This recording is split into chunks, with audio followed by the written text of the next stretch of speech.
কয়েক বছর আগে ব্রাহ্মণবাড়িয়াতে এক রাজনৈতিক দলের এক সভা হল। সেই দলের এক বড় নেত্রী বক্তৃতায় বলে দিলেন, কাদিয়ানিরা মুসলমান না কাফের তা আল্লাহই ভালো জানে। কাদিয়ানিরা মুসলমান না কাফের তা আল্লাহই ভালো জানে। কিছুদিন পরে ওই মাঠে আমার এরকম এক সভা।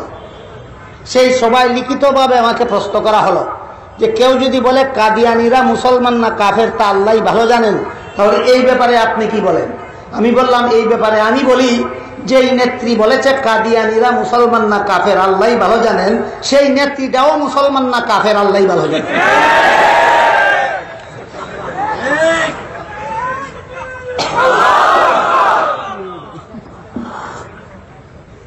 আপনাদের কোনো ছেলে মেয়ে যদি প্রাইমারি স্কুলে পরীক্ষা দিতে যায়, পরীক্ষাটা যদি অঙ্কের পরীক্ষা হয়, আর একটা প্রশ্ন যদি থাকে 10 আর 10 এর যোগফল কত, 10 আর 10 এর যোগফল কত, একটা প্রশ্ন।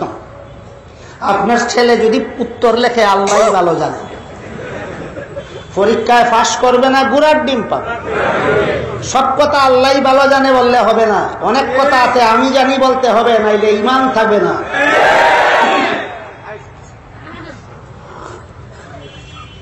দশ আর 10-এর যোগফল কত আল্লাহই ভালো জানে, লেখলে পরীক্ষা পাস করবে না, গুড়ার ডিম পাবে। ঠিক তেমনি ভাবে কাদিয়ানিরা কাফের না মুসলমান আল্লাহই ভালো জানে, যে বলবে তার ইমানের কুটায় গুড়ার ডিম ছাড়া কিছু না।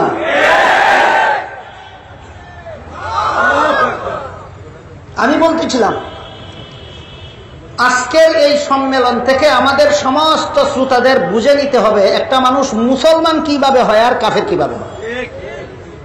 আমার কথাগুলি বুঝা থাকলে বলুন তো, একটা মানুষ মুসলমান কিভাবে হয়, কাফের কিভাবে হয়? ছয় কথার কোন একটা কথা অমান্য করলেই কাফের। এবার বলুন, আপনারা মুসলমান না কাফের আল্লাহই ভালো জানে?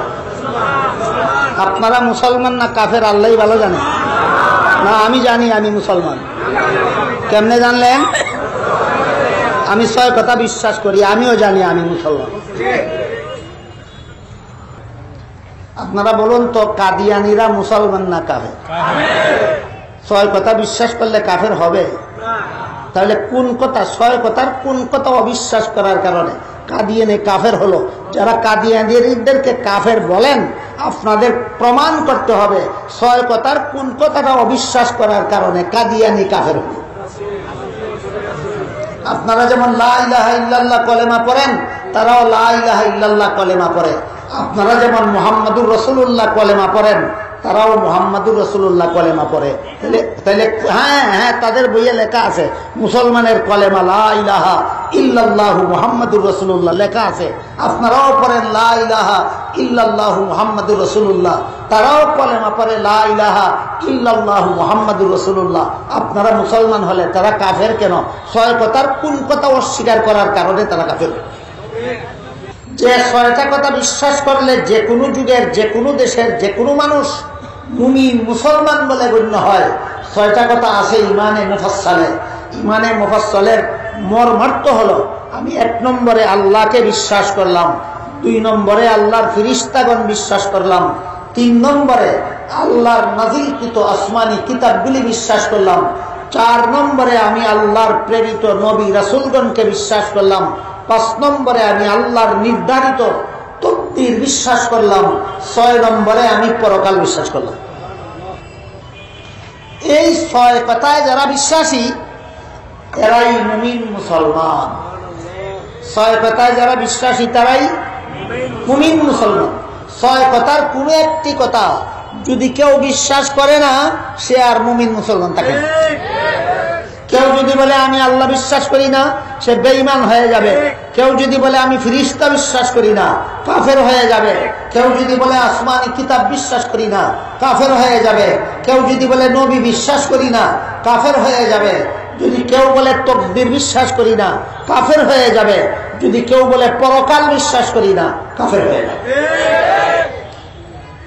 বুঝা থাকলে এবার দয়া করে বলুন, কতটা কথা বিশ্বাস করলে মুসলমান হয়? এর মধ্যে কোনো একটা কথা অবিশ্বাস করলে কি হয়? কাফের হয়। এই কথাগুলি যদি আপনারা ভালো রকম স্মরণ রাখেন, তাহলে বর্তমান সমাজে কিছু লোক আছে অতি উদার, যারা কাফেরদেরকেও মুমিন গণ্য করে, আর কিছু লোক আছে অত্যন্ত নিষ্ঠুর কঠোর, যারা মুমিনদেরকেও কাফের গালি দেয়।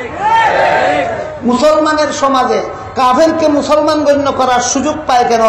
মুসলমানের সমাজে মুসলমানকে কাফের বলার সুযোগ পায় কেন? সাধারণ মুসলমান জানে না যে একটা মানুষ কেমনে মুসলমান হয় আর কেমনে কাফের হয়।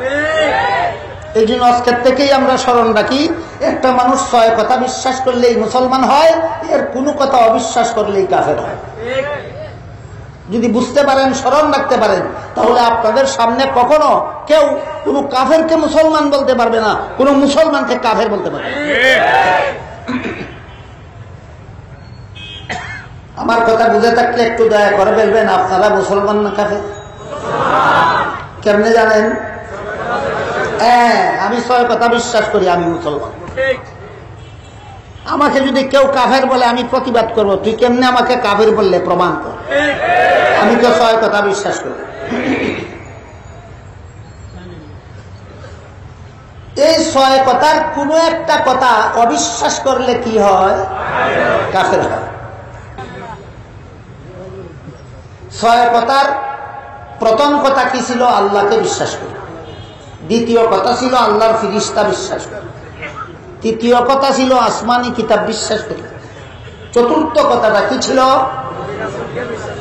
নবী রাসূলকে বিশ্বাস করি।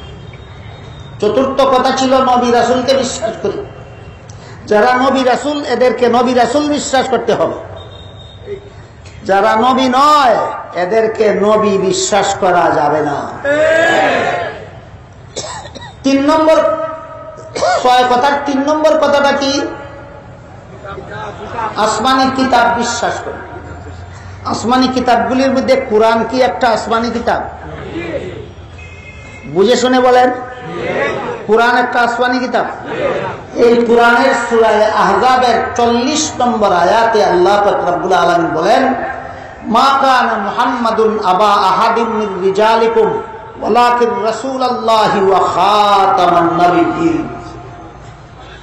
মুহাম্মদ সাল্লাল্লাহু আলাইহি ওয়াসাল্লাম তোমাদের কোন যুবকের বংশগত পিতা নন, বরং তিনি আল্লাহর রাসূল এবং খাতামুন নবিয়্যিন।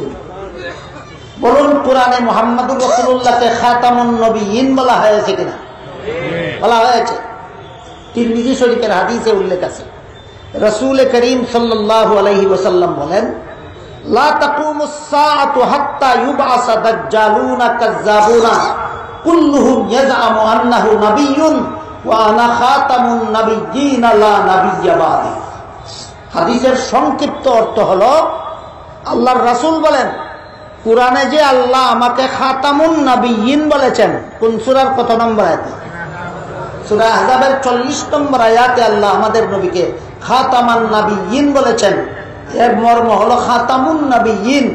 আল্লাহর রাসূল বলেন, এই খাতামুন নবিয়্যিনের অর্থ হলো আমার পরে আর কেউ নবী হবে না। আল্লাহ বলেছেন খাতামুন নবিয়্যিন, রাসূল বলেন এর অর্থ হলো আমার পরে কেউ নবী হবে না। তাইলে কুরআনের ঘোষণা মতো আমরা রাসূলকে খাতামুন নবিয়্যিন বিশ্বাস করি, ওনার পরে আর কেউ নবী হবে না বিশ্বাস করি। কাদিয়ানীরা বলে হবে। কুরআনের সূরা আহজাবের 40 নম্বর আয়াত মানলো না অমান্য করলো? তাহলে 6 কথার কত নম্বর কথা অমান্য করায় কাদিয়ানী কাফের? 3 নম্বর। 3 নম্বর কথা কি? আসমানি কিতাব বিশ্বাস করা। কোরআন আসমানি কিতাব। এখানে আল্লাহ আমাদের নবীকে খাতামান নবিয়্যিন বলেছেন, রাসূল নিজে তার ব্যাখ্যা করেছেন আমার পরে কেউ নবী হবে না। কাদিয়ানীরা বলে হবে। সুতরাং কোরআন মানলো না, কোরআনের সূরা আহজাবের 40 নম্বর আয়াত মানলো না। সুতরাং এই 6 কথার 3 নম্বর কথা অমান্য করার কারণে কাদিয়ানী কাফের। উদাহরণ বুঝে থাকলে এবার বলুন, একটা মানুষ কাফের হয় কিভাবে? 6 কথার কোনো একটি কথা না মানলে কাফের হয়। আর দুনিয়ার কোনো মানুষ মুমিন মুসলমান হয় কিভাবে? 6 কথা একত্রে 6 কথা মানে।